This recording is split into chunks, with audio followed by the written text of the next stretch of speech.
U.S. in the midst of the attacks to get the U.S. to vow they would stop this weapons smuggling. But oughtn't we just use that as a segue into understanding the extent of the United States weapon delivery to the Israeli government? I mean, the planes that were flying overhead were using aviation fuel given free of charge by the United States taxpayers. The drones that are flying overhead doing surveillance represent state-of-the-art modern technology. The amount of money the United States gives annually, $2.6 billion, to Israel. This is a delivery that doesn't even require any kind of smuggling because the world has said yes. The United States and Israel can collaborate, and they can beat up on Palestinian people, pounding them into the ground as much as they want, and there will be complicity. What about George Mitchell going to Israel now, going to the occupied West Bank? But at least at this point, they've not announced plans for him to go to Gaza. He has such an opportunity to make tracks out of the comfort of offices and salons in Tel Aviv and go to Gaza.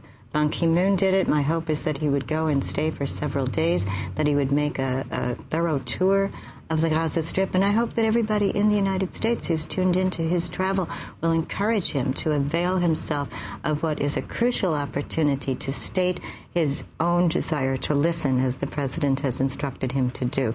He should be listening to the mothers, to the children, to the doctors, to the people who are trying to now rebuild after a fierce and horrible assault. Why did you leave Gaza? You know, the electricity was sporadic. The internet connections were not so available. We felt we had a story to tell, and so we decided it was a difficult decision to make.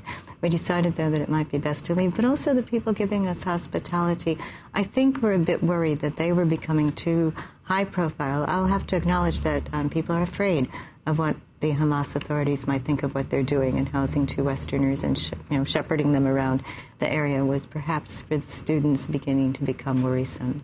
I wanted to ask what you think of your fellow Chicagoan who's just become president of the United States, Barack Obama, who says he will double the force, for example, in Afghanistan, though has vowed to draw down troops in Iraq. Now, this is a grave disappointment. I think we can still hold out hope in the reports that he said once, maybe 4 years ago, that his leading lights were the Reverend Dr. Martin Luther King and Mohandas Gandhi. But I think that the pressure that he has buckled under in terms of adhering to the demands of people who are weapon makers and war makers is a pressure that won't bring security to his fellow citizens in the United States or to the world. I hope he'll step away from U.S. exceptionalism and see the United States as part of the family of nations, not as a nation that has an indispensable role in the world.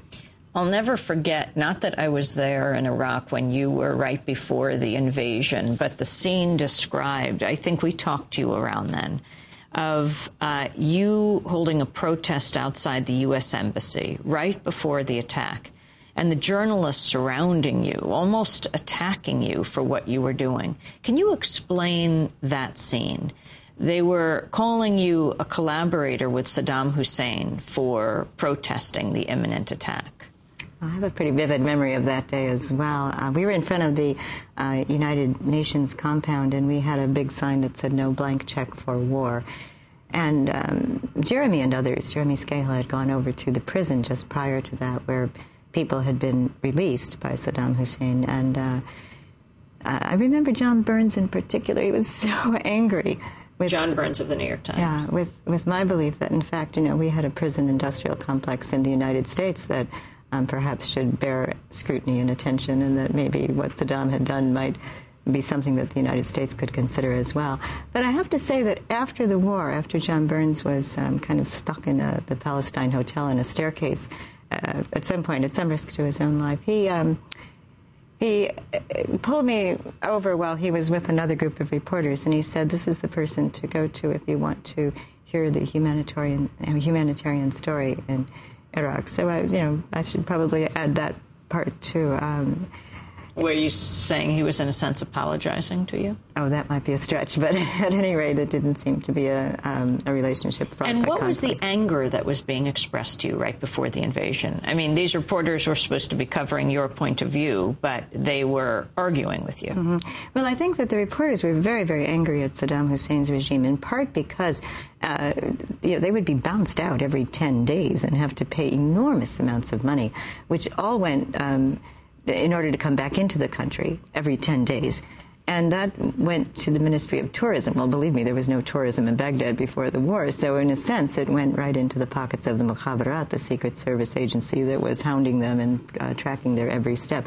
They were very, very angry, and I think they had a right to be. Saddam Hussein's regime was ruthless and horrible, but it wasn't fair to say that we were the silent servants of Saddam Hussein. We were trying to say that you don't punish children. Children couldn't be held accountable for that government. And John Burns deemed the demonstration we had as a demonstration that Saddam Hussein loved to see, but we saw the headline that he used as a headline that George Bush loved to see. And these kinds of that? It was a headline exactly that, saying that it was a demonstration Saddam loved to see. Finally, with Barack Obama now the President of the United States, are you strategizing differently? You are one of the most well-known international peace activists. I think if we take a wait-and-see attitude, that could quickly morph into inertia. And so I think it's just as imperative and as much of a responsibility for adults in the United States to keep trying to identify the grave dangers that exist as we continue to pour resources into military projects. And I think we should continue to say, abandon these military projects. They don't bring us security. And at a time when there are so many environmental concerns, when the financial collapses of so many industries are affecting people, we should be taking that money that we've given to the Defense Department and putting it into things that really ensure security, and then continuing to demand that President Obama pay attention to these kinds of vital concerns.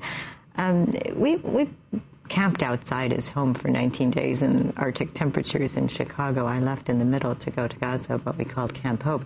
And we did want to be respectful of the neighbors of the Obama family, of all the many people who are feeling great congratulatory happiness. But I think that we have to recognize that President Obama has now become the chief arms exporter in the world. He's in charge of the most massive killing machine in the world. And it's our responsibility to continue to hold forth those visions of another way without extending the arm of imperial menace and might all over the world. Instead, to be extending a hand of friendship and to share resources as best we can.